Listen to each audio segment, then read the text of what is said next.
Le pouvoir tremble. Dans les couloirs du palais, l'atmosphère n'est plus celle de la domination, mais celle de la survie. Mobutu, affaibli, observe un empire qui lui échappe lentement. Et dans ce moment de fragilité, il prend une décision décisive. Il convoque le général Maélé. Dans une salle lourde de silence et de regards tendus, les portes se ferment. Le message est clair, sans détour, sans nuance. Reprendre le contrôle militaire du pays à n'importe quel prix. C'est un ordre, mais aussi une pression, presque un test de loyauté. Maélé écoute. Il ne réagit pas immédiatement. Mais dans son esprit, la réalité du terrain défile déjà comme des images brutales.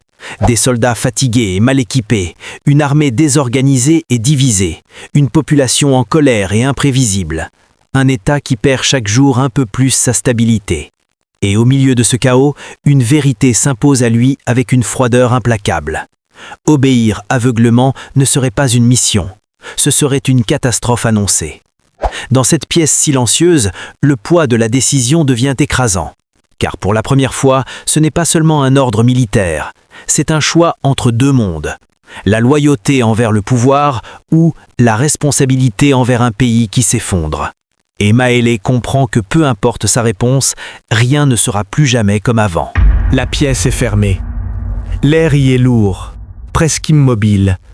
Autour de la table, des hauts gradés, des conseillers du pouvoir, des hommes habitués à voir les ordres exécutés, jamais discutés.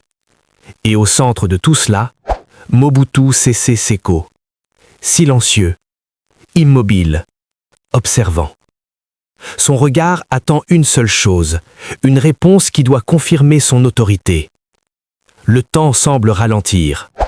Maélé, lui, ne parle pas immédiatement. Il respire. Pas par hésitation, mais parce qu'il mesure le poids de ce qu'il s'apprête à dire. Chaque seconde devient un battement de tension. Puis enfin, il lève les yeux. Et dans un calme presque troublant, il dit non. Un seul mot. Mais ce n'est pas un non impulsif.